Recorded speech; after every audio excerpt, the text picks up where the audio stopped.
كثيرا كثيرا كثيرا. أما بعد فأعوذ بالله من الشيطان الرجيم. بسم الله الرحمن الرحيم.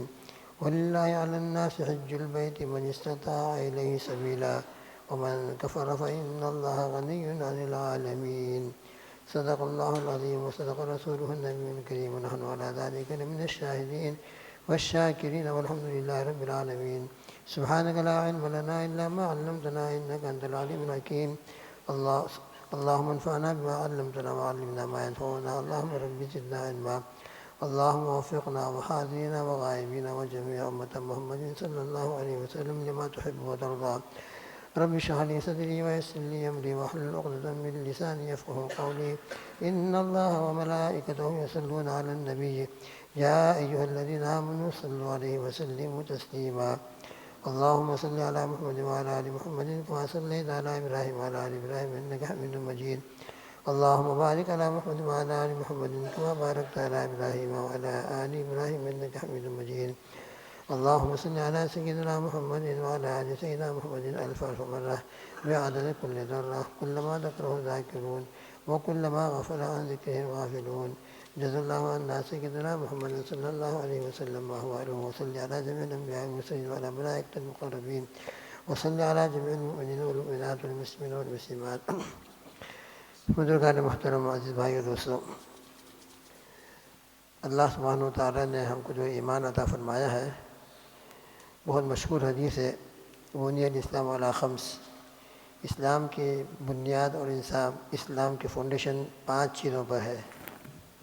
شہادت لا الہ الا اللہ، سب سے پہلا تو کلمہ طیبہ، اللہ کی وحدانیت کی، اللہ کے توحید کی شہادت دینا، اور رسول اللہ صلی اللہ تعالیٰ علیہ وسلم کی رسالت کا اقرار کرنا، یہ تو بالکل بنیاد ہے جس کو ہم ایمان کہتے ہیں، اسلام کہتے ہیں۔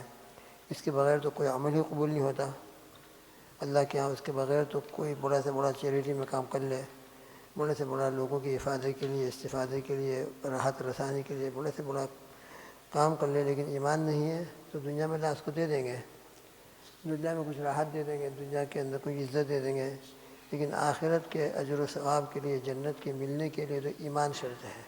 اس لیے اللہ کا بہت بڑا کرم احسان ہے کہ اللہ پاک نے ہم کو جنت کی جو چابی ہے، جنت کی جو کنجی ہے وہ ایمان ہے۔ اس کے بغیر کوئی جنت میں جا ہی نہیں سکتا، یہ اللہ نے ہم کو عطا فرمائی ہے۔ پھر اس کے بعد 4 بنیادی فرائض ہیں عبادات کے اعتبار سے، نماز ہے، روزہ ہے، زکوٰۃ ہے اور حج ہے۔ جیسے کہ ایک خیمہ ہوتا ہے، ٹینٹ ہوتا ہے، تو اس میں ایک بنیادی لکڑی ہوتی ہے بیچ میں، اور پھر اس کو 4 کھوٹے ہوتے ہیں چاروں طرف، تو 4 کھوٹے اور 4 لکڑیوں کو گاڑ دیا جاتا ہے خیمے اور ٹینٹ کی رسیوں کو اس سے باندھ دیا جاتا ہے، بیچ میں ایک رسی ہوتی، ایک کھوٹا ہوتا ہے، وہ خیمہ اور وہ ٹینٹ قائم رہتا ہے۔ تو اسی طرح ہمارے اسلام کی بنیاد یہ 4 اور 5 چیزوں پر ہے۔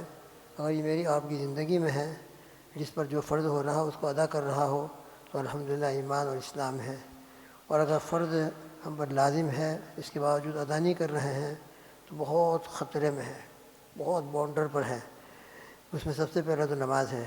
نماز کے بارے میں تو ہم بار بار سنتے رہتے ہیں کتنا زبردست فریضہ ہے۔ دین میں نماز کی کیسی اہمیت ہے، ایسی اہمیت ہے کہ جیسے کہ انسان کے جسم کے اندر سر اگر موجود نہیں ہے تو انسان کا وجود نہیں رہ سکتا۔ ہاتھ کٹ جائے، پیر کٹ جائے، بیچارہ ڈسبل ہو جائے تو زندہ رہ سکتا ہے، لیکن سر ہی کاٹ دیا جائے تو سر کے کاٹ دینے کے بعد انسان کی زندگی بالکل ناممکن ہے۔ تو اسی طرح نماز کے بغیر اسلام اور ایمان کا بقا، اسلام اور ایمان کی حفاظت بہت مشکل ہے، بہت مشکل ہے۔ اس لیے خود بھی نماز پڑھنا ہے، اپنے گھر کے اندر تمام بچوں کے اوپر نگرانی کرنا ہے کہ جو بالغ ہو گئے ہوں، خاص کر ایسے بچپن ہی سے حضور پاک صلی اللہ تعالیٰ علیہ وسلم نے فرمایا کہ مروا اولادکم وہم ابناء 7 سنین، بچے 7 سال کے ہو جائیں تو اسی وقت سے ان کو نماز کی پریکٹس کراؤ، نماز کا عادی بناؤ، نماز پڑھنے کی طرف متوجہ کرو تاکہ وہ نماز کے مسائل سیکھیں، نماز کا طریقہ سیکھیں، اور بالغ ہونے کے بعد فوراً نماز ان کی زندگی میں آ جائے۔ تو خالی اپنی نماز کافی نہیں ہے، اپنا نماز پڑھ لینا کافی نہیں ہے۔ قیامت کے دن ہم سے ہمارے بچوں کے بارے کے اندر بھی سوال کیا جائے گا کہ تم نے اپنے بچوں کو کیا سکھایا تھا، ما علمتا وما ادبتا، ان کو کیا ادب دیا تھا ان کو کیا سکھایا تھا. اس لیے میں نماز پڑھ رہا ہوں لیکن میرے بچے ہیں بڑے ہیں لیکن وہ نماز کی طرف متوجہ نہیں ہے, نماز کی طرف ان کا دھیان نہیں ہے. تو میری بہت بڑی فریضی اور ذمہ داری ہے کہ میں ان کو نمازی بناؤں, دیندار بناؤں. ان کو ایسا بنا کر میں جاؤں قبر میں کہ میں تو قبر میں پہنچ چکا ہوں لیکن الحمدللہ اطمینان ہے کہ میرے بچے نمازی ہیں, اور قیامت کے میدان میں انشاءاللہ ثم انشاءاللہ اللہ کے سامنے جب حاضر ہوں گے تو دیندار ہونے کی حالت میں حاضر ہوں گے. تو خود بھی دیندار بننے کی کوشش کرنا ہے, نمازوں کا اور دین پر چلنے کا, سنتوں کو اختیار کرنے کا. اسی طرح اپنے گھر کا ماحول بنائیں کہ گھر کے ماحول کے اندر پورا دین ہو. تو نماز ہر بالغ بچے پر اور بچی پر, لڑکا ہو لڑکی ہو, میل ہو فیمیل ہو, جب بالغ ہو جاتا ہے انسان تو نماز کمپلسری فرض ہو جاتی ہے. اور نماز کے فرض ہونے کے لیے کوئی مال ضروری نہیں ہے, مالدار ہو غریب ہو, تندرست ہو بیمار ہو, مرد ہو عورت ہو, جب بالغ ہو گیا تو بالکل کمپلسری فرض ہے. اور بالغ کب ہوتا ہے, جس کی علامت ہے, اس کی نشان ہے, سائن ہے. وہ سائن شروع ہو جاتی ہے تو چاہے لڑکا ہو لڑکی بالغ ہو جاتا ہے. لیکن کوئی سائن سامنے نہیں آ رہی ہے, نشان علامت نہیں آ رہی ہے, تو اسلامی کیلنڈر کے اعتبار سے جب اس کی عمر 15 ایئرس ہو جائے, 15 ایئرس ابھی تک بالغ ہونے کی کوئی نشانی دکھائی نہیں دے رہی ہے, مگر پھر وہ شریعت کی نظر میں اب کرس نہیں ہے, بچے نہیں ہیں, بلکہ اب وہ بالغ ہیں. 15 سال اسلامی کیلنڈر اور انگلش تاریخ کے اعتبار سے, انگلش ڈیٹ آف برتھ کے اعتبار سے جب بچے کی عمر 14 ایئرس 6 منتھ ہو جائے تو چاہے بالغ ہونے کی کوئی نشانی اتفاق سے نظر نہ آ رہی ہو, لڑکا ہو یا لڑکی ہو, تو پھر وہ شریعت کے اعتبار سے بالغ ہی شمار ہوگا. اور اس کو نماز بالکل فرض ہو جائے گی, کمپلسری فرض ہو جائے گی, چاہے وہ اسکول جاتا ہو چاہے گھر میں رہتا ہو. تو اسکول جانے کی وجہ سے نماز معاف نہیں ہو جائے گی, اور جاب پر جانے کی وجہ سے, کام پر جانے کی وجہ سے نماز معاف نہیں ہو جائے گی, بلکہ پوری ذمہ داری کے ساتھ خود بھی نمازی بننا ہے اور اپنے گھر کے ہر بچے کو بچیوں کو نمازی بنانا ہے. اور رمضان شریف جب ابھی گیا الحمدللہ, تو رمضان شریف آ جائے تو رمضان کے روزے رکھنا ہے. اللہ نے مال دیا ہے, یہ تو عبادت بدنیہ ہے جس کا تعلق انسان کے بدن سے ہے, باڈی سے ہے. نماز پڑھنے کے لیے آپ کو اپنے جسم کو استعمال کرنا پڑے گا, روزہ رکھنے کے لیے اپنے جسم کو استعمال کرنا پڑے گا. تو دو قسم کی عبادت ہیں, عبادت بدنیہ ہے اور عبادت مالی ہے. تو نماز اور روزہ یہ تو عبادت بدنی ہے, زکوٰۃ یہ خالص عبادت مالی ہے. اللہ نے آپ کو مال دیا ہے, صاحب نصاب بنایا ہے, اور اتنا مال آپ کو دیا ہے کہ جس کی بنیاد پر آپ پر زکوٰۃ فرض ہو رہی ہے. تو جس پر زکوٰۃ فرض ہو تو اس پر زکوٰۃ دینا بالکل فرض ہے, اور جس پر زکوٰۃ فرض ہوتی ہے, اب قربانی کے دن آ رہے ہیں, قربانی کرنا بھی فرض ہے, صدقۃ الفطر دینا بھی ضروری اور فرض ہے. تو صاحب مال بنایا ہو, اتنا مال ہے کہ جس کی وجہ سے زکوٰۃ واجب ہوتی ہے, تو اسلام کے فاؤنڈیشن اور اسلام کی بنیادی فرائض کے اندر زکوٰۃ بھی ہے. تو زکوٰۃ میں ہم اپنے پورے مال کے ادا کریں. ہمارے پاس جتنا مال ہے, گولڈ ہے, سلور ہے, بعض لوگ سمجھتے ہیں کہ جو گولڈ ہمارے ہاتھ میں ہوتا ہے, ہمارے مستورات کے ہاتھ میں ہوتا ہے, جو استعمال میں آتا ہے, وہ استعمال کے اندر ہم بنگلی ہے, بینگلس وغیرہ پہنے ہوئے ہیں, اس کے اندر زکوٰۃ واجب نہیں ہوتی. یہ بات صحیح نہیں ہے. وہ آپ پہن رہے ہوں یا سوٹکیس میں رکھے ہوئے ہوں, استعمال میں ہو یا استعمال میں نہ ہو, جب آپ کے پاس گولڈ ہے, سلور ہے, اور آپ اس کو استعمال کریں کہ نہ کریں, اس پر زکوٰۃ واجب ہو جاتی ہے. اس کا نصاب ہے, اس کا نصاب کو سیکھنا چاہیے, معلوم کرنا چاہیے. لیکن گولڈ سلور بعض لوگ سمجھتے ہیں کہ جب ہم اس کو یوز کرتے ہوں اور عورتیں اس کو استعمال کر رہی ہوں, پہنتی ہوں, تو زکوٰۃ واجب نہیں ہوتی. سب کے اندر زکوٰۃ واجب ہوتی ہے. ان کے گلے کے اندر لاکٹ ہو, بنگلس وغیرہ ہاتھ میں ہو اور سونے کے ہیں, اور وہ نصاب کو پہنچ رہے ہیں, تو ان کے اوپر زکوٰۃ واجب ہے, چاہے استعمال کرے یا استعمال نہ کرے. اور اللہ نے اس سے بھی زیادہ مال دیا ہو, اس سے بھی زیادہ مال دیا ہو کہ جس کی برکت سے وہ بیت اللہ شریف جا سکتا ہے, اور وہاں کا جو اخراجات ہے ان کو پورا کر سکتا ہے. حج پیکیج جو ہو رہا ہے, اتنا مال, وہ مال کتنا ہونا چاہیے؟ فقہاء نے لکھا ہے کہ انسان کی جو اپنی ضرورتیں ہیں, روزانہ کی جو ضرورت ہے, منتھلی جو ضرورت ہوتی ہے, وہ تمام ضرورتیں ہم پوری کر لیں, اور پوری ہو جانے کے بعد مال بچا ہوا بیلنس ہے ہمارے پاس, اور اتنا بیلنس ہے کہ حج پیکیج کو ہم لے سکتے ہوں. آج کل کے اعتبار سے حج پیکیج ہی ہوتا ہے, تو حج پیکیج ہم لے سکتے ہوں, تو اس کے اوپر حج فرض ہو جاتا ہے. اب چاہے وہ لڑکا ہو یا لڑکی ہو, میل ہو یا فیمیل ہو, اتنے مال کا وہ مالک ہے. اور چاہے بینک میں ہو یا گھر میں کیش ہو یا کسی بھی طریقے سے ہو, جب اس کی ضرورت اصلیت سے زیادہ مال ہے, اگر وہ اس کا گھر کا پورے اخراجات ہیں, گھر کے جو خرچ وغیرہ ہے, کار ہے, لائٹ بل ہے, گیس بل ہے, وہ سب ادا کر چکا ہے اور ادا کر رہا ہے, اس کے باوجود پھر اس کے پاس بیلنس ہے, اور اتنا بیلنس ہے, اتنا مال جمع ہے, چاہے کیش اپنے گھر پر ہو یا بینک میں ہو یا کہیں بھی ہو, اور وہ اتنا ہے کہ وہ حج کا پیکیج لے سکتا ہے اور حج کے لیے جا سکتا ہے، اور جتنے ٹائم حج میں خرچ ہوگا اس کی عدم موجودگی میں جب وہ جائے گا گھر کو چھوڑ کر، تو اس کے اوپر جو بچوں کا نفقہ ہے، بچوں کا خرچہ ہے، گھر کا جو ضروری اخراجات ہیں، پیسے وغیرہ کا خرچہ وہ دے کر جا سکتا ہو، اتنا مال اس کے پاس موجود ہے۔ تو ایسے شخص کے اوپر چاہے وہ لڑکا ہو یا لڑکی ہو، اتنا مال جس کے پاس جمع ہو جاتا ہے اس کے اوپر حج فرض ہو جاتا ہے۔ وَلِلَّهِ عَلَى النَّاسِ حِجُّ الْبَيْتِ مَنِ اسْتَطَاعَ إِلَيْهِ سَبِيلًا، اللہ سبحانہ وتعالیٰ نے ارشاد فرمایا وَلِلَّهِ عَلَى النَّاسِ، اللہ تعالیٰ کے لیے لوگوں پر فرض ہے، من استطاع حج البیت من استطاع الیہ سبیلا، بیت اللہ شریف کا حج کرنا جو وہاں تک جانے کی طاقت رکھتا ہو۔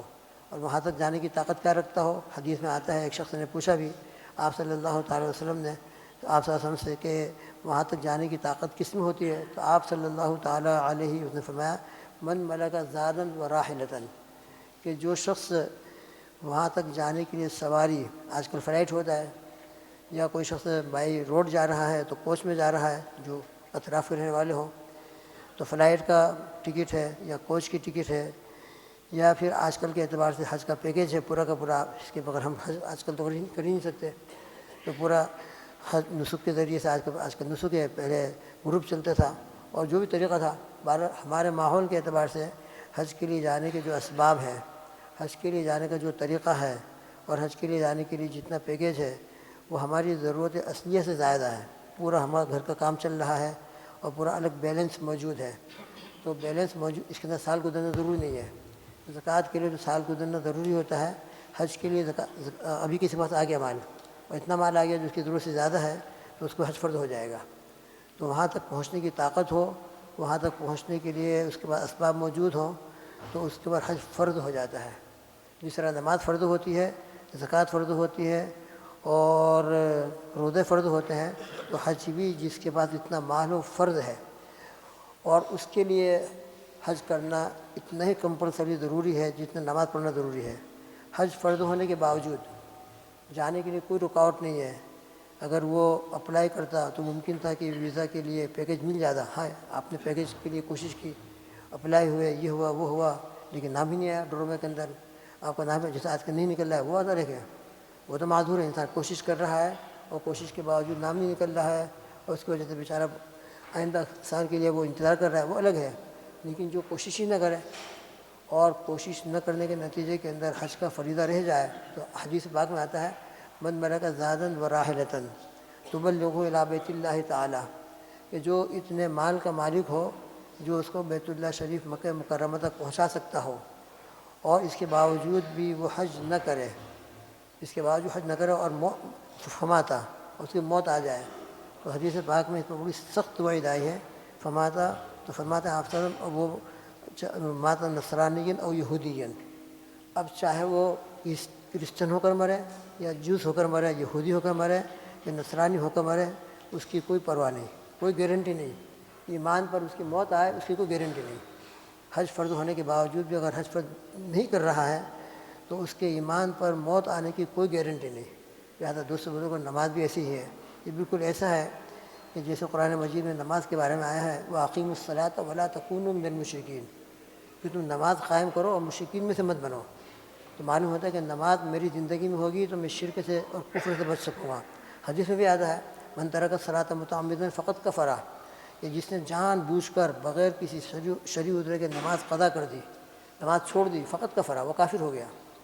اس میں امام احمد بن حنبل رحمۃ اللہ علیہ، وہ تو ان کا مسلک ہی ہے کہ جس نے جان بوجھ کر بغیر عذر کے نماز چھوڑی ہے وہ کافر ہو جاتا ہے۔ شیخ عبد القادر جیلانی رحمۃ اللہ علیہ بہت بڑے پیر ہیں، غوث پاک جن کو کہا جاتا ہے، اور بہت احترام ہمارے دلوں میں ہے، وہ حنبلی المذہب ہیں، جیسے ہم حنفی ہیں۔ شیخ عبد القادر جیلانی رحمۃ اللہ علیہ حنبلی المذہب، وہ حنبلی ہیں، امام احمد ابن حنبل رحمۃ اللہ کو فالو کرنے والے ہیں، اور امام احمد ابن حنبل رحمۃ اللہ علیہ کے نزدیک جو جان بوجھ کر نماز چھوڑ دیتا ہے وہ کافر ہو جاتا ہے۔ تو جو شیخ عبد القادر جنہیں کو بہت مان رہے ہیں ماشاء اللہ، ان کے غوث پاک کی اور ان کا احترام وغیرہ، لیکن نماز نہیں پڑھ رہے ہیں۔ اللہ اکبر، اللہ اکبر، اللہ پاک ہم سب کو نمازوں کی توفیق عطا فرمائے، حج فرض ہو گیا تو اس کی بھی ادا کی۔ اللہ اکبر، اللہ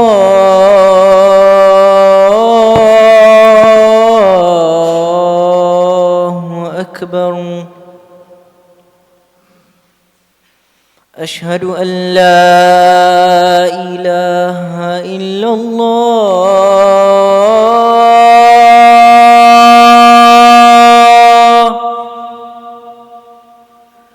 أشهد أن لا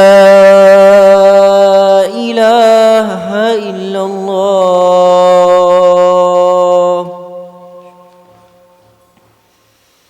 أشهد أن محمدًا رسول الله.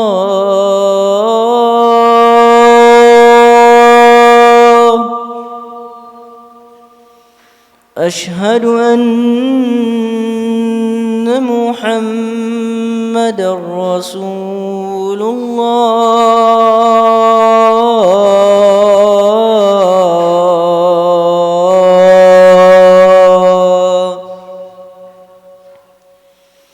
حي على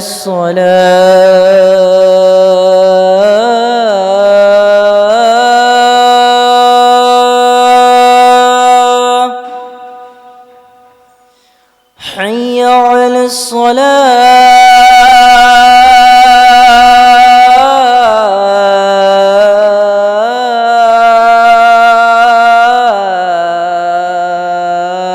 الصلاة.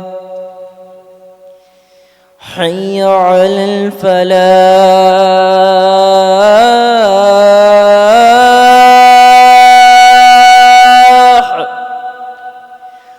حي على الفلاح.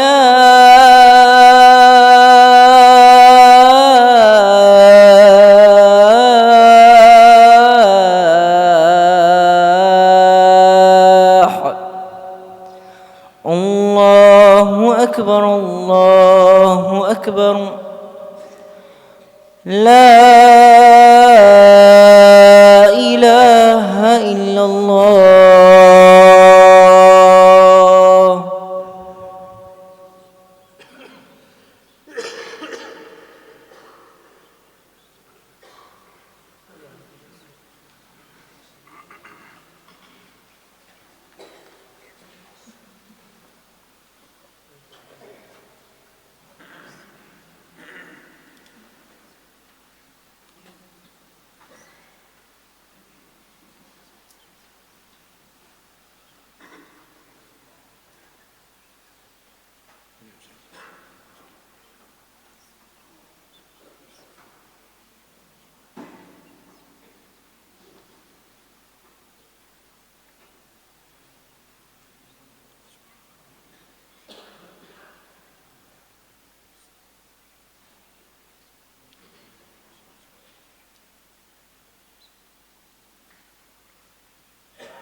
بسم اللہ الرحمن الرحیم. بزرگان محترم، ابھی جو ہماری بات چل رہی تھی کہ ہم اپنے گھر کا ماحول بنانے کی کوشش کر رہے ہیں، بچوں کی تربیت کریں. ماشاء اللہ الحمدللہ ہر جگہ دینی تربیت کے لیے بچوں کی آئندہ کی فکر ہر جگہ ہوتی رہتی ہے. ہمارے مسجد کے اندر بھی ہوتی رہتی ہے. اس کے لیے مستقل پروگرام ہوتے رہتے ہیں. بائی منتھلی پروگرام ہوتا ہے. ہر مہینے کے لاسٹ فرائیڈے میں پروگرام ہوتا ہے.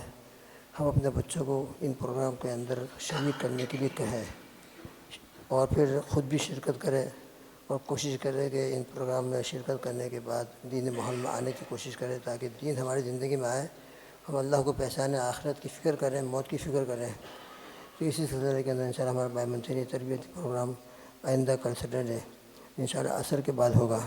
لیسٹر سے اسلامی اکیڈمی میں سے حضرت مفتی اسماعیل بھیا صاحب تشریف لائیں گے.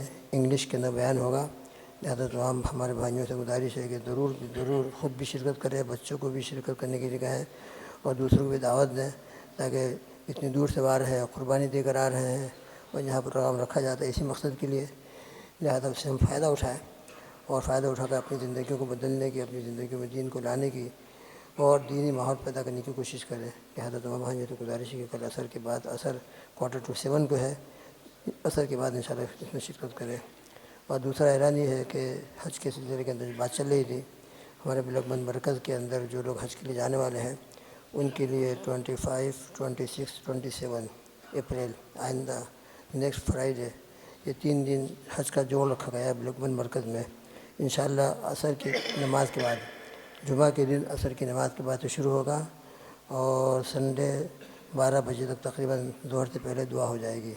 لہٰذا جو لوگ حج میں جانے والے ہیں، آپ کو معلوم ہے کہ فلاں حج میں جانے والا ہے، تو ضرور وہاں ان کو جانے کے لیے، اس میں شرکت کرنے کے لیے کہیں تاکہ یہ 2 دن وہاں رہیں گے.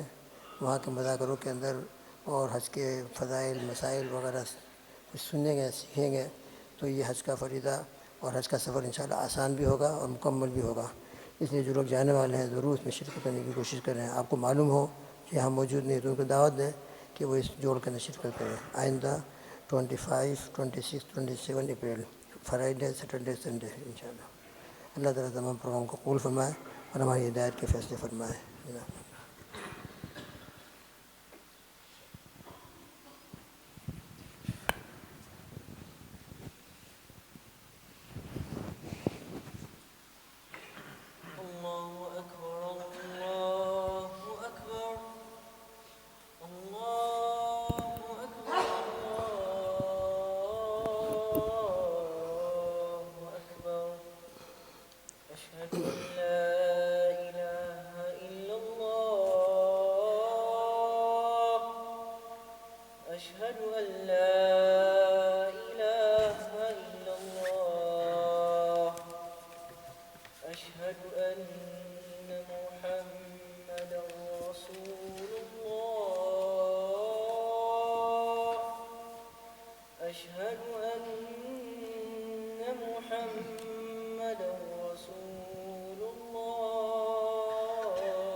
الحمد لله الذي جعل البيت العتيق مثابة للناس وأمنا وأكرمه بالنسبة إلى نفسه تشريفا وتحسينا ومنا. وأشهد أن لا إله إلا الله وحده لا شريك له، وأشهد أن سيدنا ونبينا ومولانا محمد عبده ورسوله نبي الرحمة وسيد الأمة، صلى الله عليه وعلى آله وأصحابه قادة الحق وسادة الخلق وسلم تسليما كثيرا كثيرا كثيرا. أما بعد، أيها المؤمنون، فقد دخل أشهر الحج التي قال الله تبارك وتعالى فيها: الحج أشهر معلومات. وقال رسول الله صلى الله عليه وسلم في قوله: الحج أشهر معلومات: شوال وذو القعدة وذو الحجة. وقال الله تبارك وتعالى في الحج: ولله على الناس حج البيت من استطاع إليه سبيلا ومن كفر فإن الله غني عن العالمين. وقال عليه الصلاة والسلام: من لم يمنعه من الحج حاجة ظاهرة أو سلطان جائر أو مرض حابس فمات ولم يحج فليمت إن شاء يهوديا وإن شاء نصرانيا.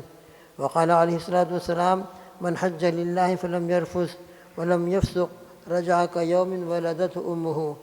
وعن أبي هريرة رضي الله تعالى قال: خطبنا رسول الله صلى الله عليه وسلم فقال: يا أيها الناس قد فرض عليكم الحج فحجوا. عن ابن عمر رضي الله تعالى عنهما قال: جاء رجل إلى النبي صلى الله تعالى عليه وسلم فقال: يا رسول الله، ما يوجب الحج؟ قال: الزاد والراحلة. أعوذ بالله من الشيطان الرجيم. بسم الله الرحمن الرحيم. وأذن في الناس بالحج يأتوك رجالا وعلى كل ضامر يأتين من كل فج عميق.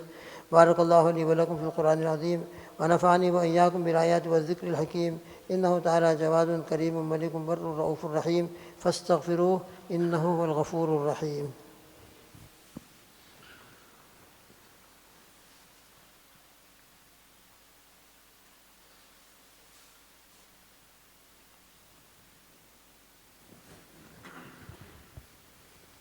الحمد لله نحمده ونستعينه ونستغفره ونؤمن به ونتوكل عليه، ونعوذ بالله من شرور أنفسنا ومن سيئات أعمالنا. من يهده الله فلا مضل له ومن يضلل فلا هادي له. ونشهد أن لا إله إلا الله وحده لا شريك له، ونشهد أن سيدنا ونبينا ومولانا محمد عبده ورسوله أرسله بالحق بشيرا ونذيرا بين يدي الساعة. من يطع الله ورسوله فقد رشد واهتدى، ومن يعصهما فإنه لا يضر إلا نفسه ولا يضر الله شيئا. أما بعد، يا أيها المؤمنون، أوصيكم ونفسي أولا بتقوى الله والمواظبة على ذكر الله.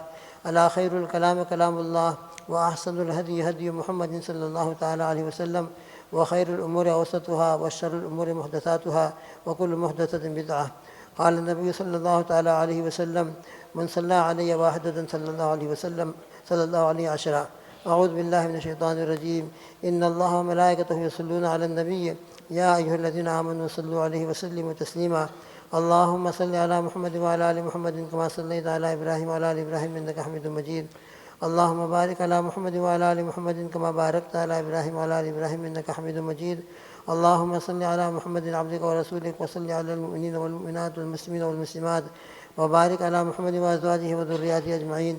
قال النبي صلى الله تعالى عليه وسلم: أرحم أمتي بأمتي أبو بكر، وأشدهم في أمر الله عمر، وأصدقهم حياء عثمان، وأقضاهم علي وفاطمة سيدة النساء أهل الجنة، والحسن والحسين سيدا شباب أهل الجنة، وحمزة أسد الله وأسد رسوله رضي الله تعالى عنهم أجمعين.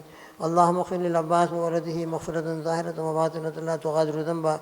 الله في أصحابي لا تتخذوهم غرضا من بعدي، فمن أحبهم فبحبي أحبهم، ومن أبغضهم فببغضي أبغضهم، وخير أمتي قرني ثم الذين يلونهم ثم الذين يلونهم. اللهم اغفر لنا ولجميع المؤمنين والمؤمنات والمسلمين والمسلمات الأحياء منهم والأموات. اللهم انصر الإسلام والمسلمين. اللهم أعز الإسلام والمسلمين. اللهم احفظ الحرمين الشريفين والمسجد الأقصى والمساجد والمدارس والمكاتب وجميع أمة محمد صلى الله تعالى عليه وسلم. يا حي يا قيوم برحمتك نستغيث، يا ذا الجلال والإكرام، أصلح لنا شأننا كله ولا تكلنا إلى أنفسنا طرفة عين. اللهم اغفر للحجاج ولمن استغفر لهم الحجاج. اللهم ارزقنا وارزقهم حجا مبرورا وذنبا مغفورا وسعيا مشكورا وتجارة لن تبور. أعوذ بالله من الشيطان الرجيم. بسم الله الرحمن الرحيم. إن الله يأمر بالعدل والإحسان وإيتاء ذي القربى وينهى عن الفحشاء والمنكر والبغي يعظكم لعلكم تذكرون. فاذكروني أذكركم واشكروا لي ولا تكفرون. أيها المؤمنون، اعتدلوا وسووا صفوفكم وسدوا الخلل رحمكم الله تعالى. اس سے پھر درست فرمائے آگے کی جگہ کو پر کر لیں، مل کے کھڑے رہیں، مل جا بھی بہت جگہ بیچ میں خالی ہے، ایک آدمی آ جائے گا بیچ میں، پیچھے سے آگے یہاں پہ ایک آدمی آ جائے گا،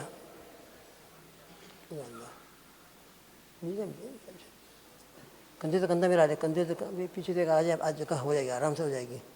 جزاک اللہ، بارک اللہ. کندھے سے کندھا ملا کے کھڑے ہیں، جتنا ہم ہاتھوں بھی بنا کے حدیث میں آتا ہے کندھے سے کندھا ملا لیا کرے تاکہ بیچ میں جگہ خالی نہ رہے، ورنہ بیچ میں جگہ خالی ہوتی ہے تو شیطان بکری کی بچے کی طرح آتا ہے، پھر ہماری نمازوں کو خراب کرتا ہے، دلوں میں پھوٹ ڈالتا ہے. اس لیے بالکل برک جس طرح بال کے اندر برک کیسی ہوتی ہے ملی ہوئی، اس طرح مل کے کھڑے ہونے کی کوشش کریں ہم. اللہ جزا خیر دے.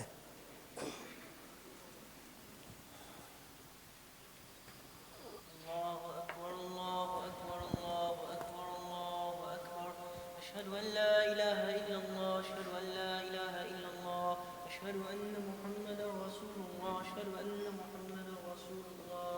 حي على الصلاة، حي على الصلاة، حي على الفلاح، حي على الفلاح. قد قامت الصلاة، قد قامت الصلاة. الله أكبر، الله أكبر، لا إله إلا الله. اللہ اکبر.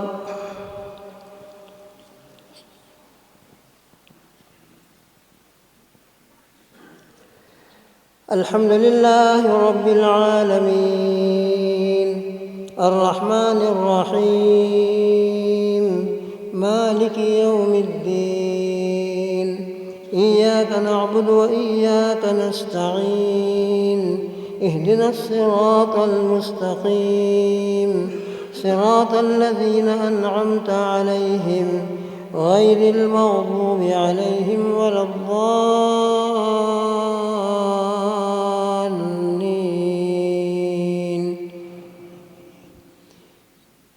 والشمس وضحاها والقمر إذا تلاها والنهار إذا جلاها والليل إذا يغشاها والسماء وما بناها والأرض وما طحاها ونفس وما سواها فألهمها فجورها وتقواها قد أفلح من زكاها وقد خاب من دساها.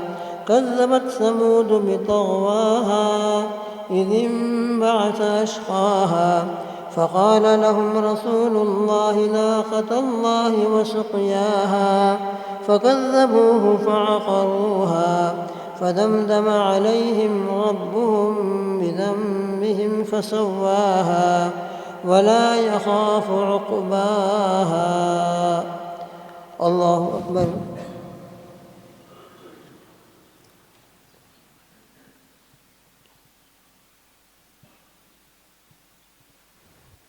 سمع الله لمن حمده.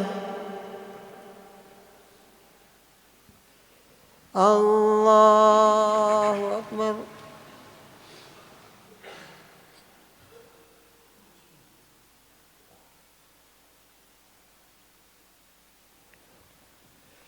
الله أكبر.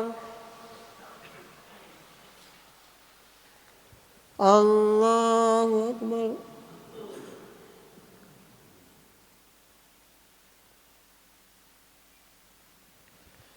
الله أكبر. الحمد لله رب العالمين الرحمن الرحيم مالك يوم الدين إياك نعبد وإياك نستعين اهدنا الصراط المستقيم صراط الذين أنعمت عليهم غير المغضوب عليهم ولا الضالين.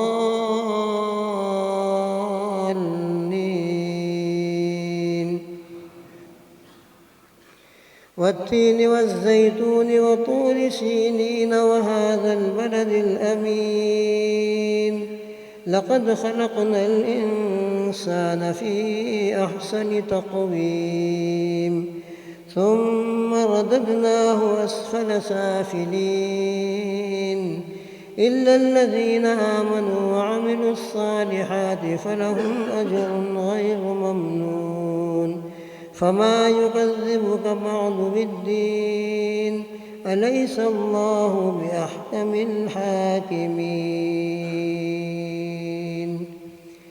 الله أكبر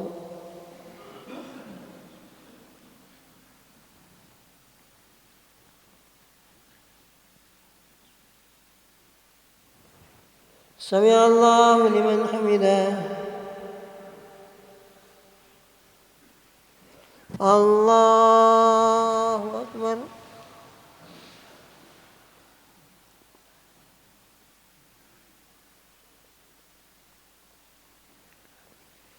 الله أكبر الله أكبر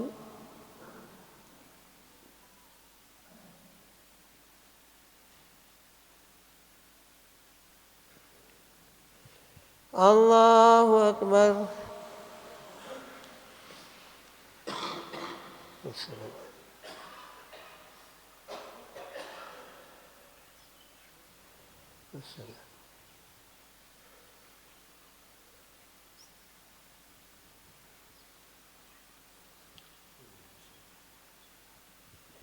اللهم بارك على محمد.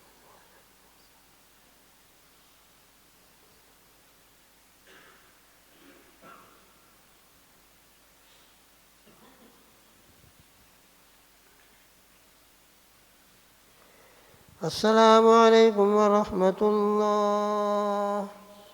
السلام عليكم ورحمة الله.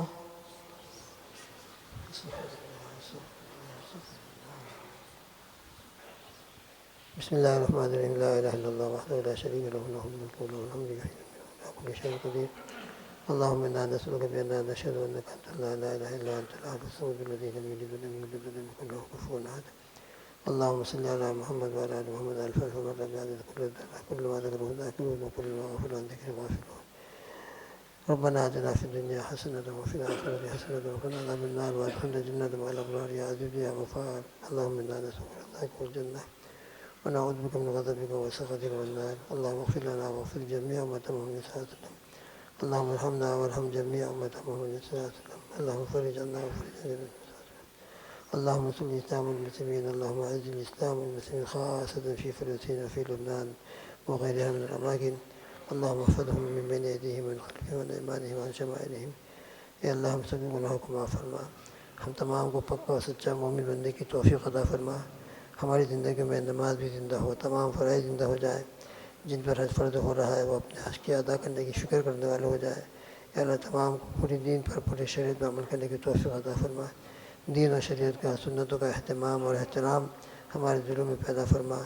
یا اللہ جو پروگرام ہونے والے ہیں ان پروگرام کو ہماری ہدایت کا ذریعہ بنا دیجیے. جو حج میں جانے والے ہیں ان کے لیے حج مبرور کے حصول کا ذریعہ بنا دیجیے. پوری دنیا میں جہاں جہاں بھی دین کے جو بھی کام ہو رہے ہیں یا اللہ تمام دینی کاموں کو قبول فرما. ان تمام کام کرنے والوں کو قبول فرما. یا اللہ مدارس کی، مساجد کی، یا اللہ ہمارے مکاتب اسلامیہ کی حفاظت فرما. حرمین شریفین کے تقدس کی، مسجد اقصی کی پوری پوری حفاظت فرما. جو بیمار ہیں ان کو شفاء کاملہ عاجلہ مستمرہ عطا فرما. یا اللہ ہر قسم کی جو پریشانی ہے ان کو دور فرما مسلمانوں میں.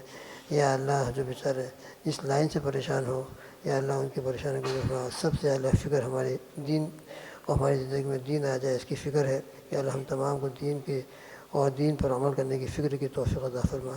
اللهم انا نسألك من خير ما سألك من نبيك سيدنا محمد صلى الله عليه وسلم ونعوذ بك من شر ما استعاذ من نبيك سيدنا محمد صلى الله عليه وسلم. أنت المستعان وعليك البلاغ ولا حول ولا قوة إلا بالله العلي العظيم.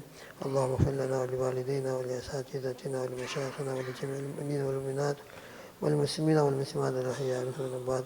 اللهم صل على سيدنا محمد وعلى آل سيدنا محمد واكتب اللهم سيدنا والسلامة والعافية علينا وعلى عبدك الحجاج والغداة والدعاة والفقراء والمساكين والعلماء الصالحين والمسافرين والذاكرين في برك وبحرك وجبك من أمة سيدنا محمد صلى الله عليه وآله وصحبه وأزواجه وبارك وسلم. سبحان ربك رب العزة عما يصفون وسلام على المرسلين والحمد لله رب العالمين برحمتك يا أرحم الراحمين.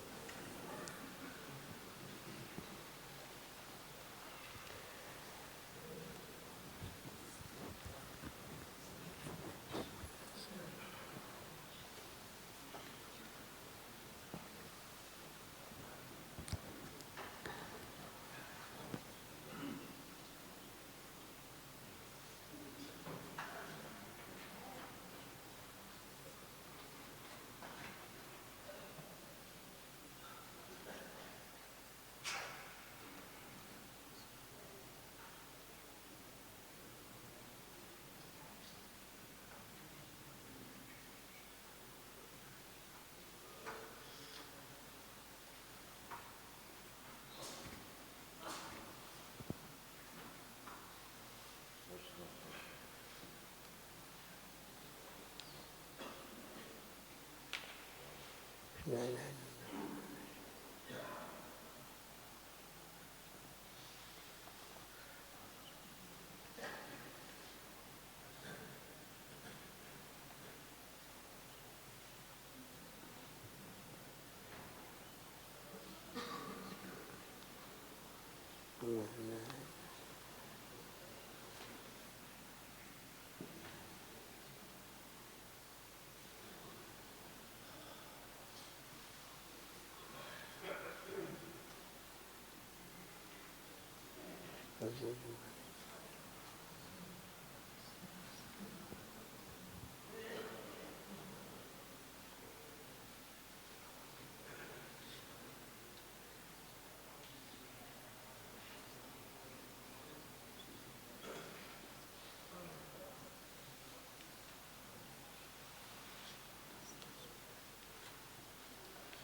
بسم الله.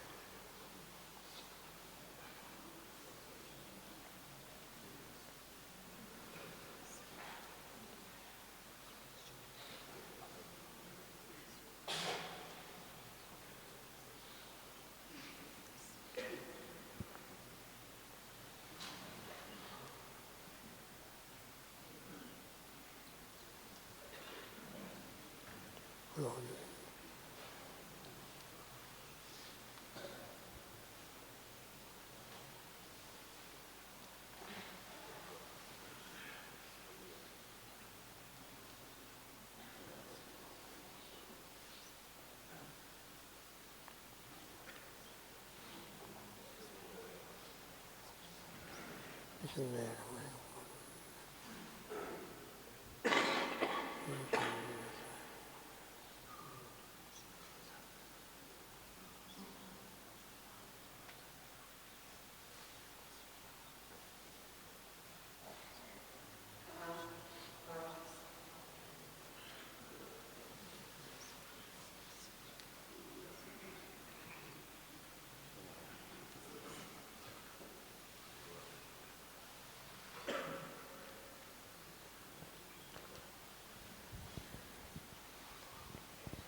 الرحيم.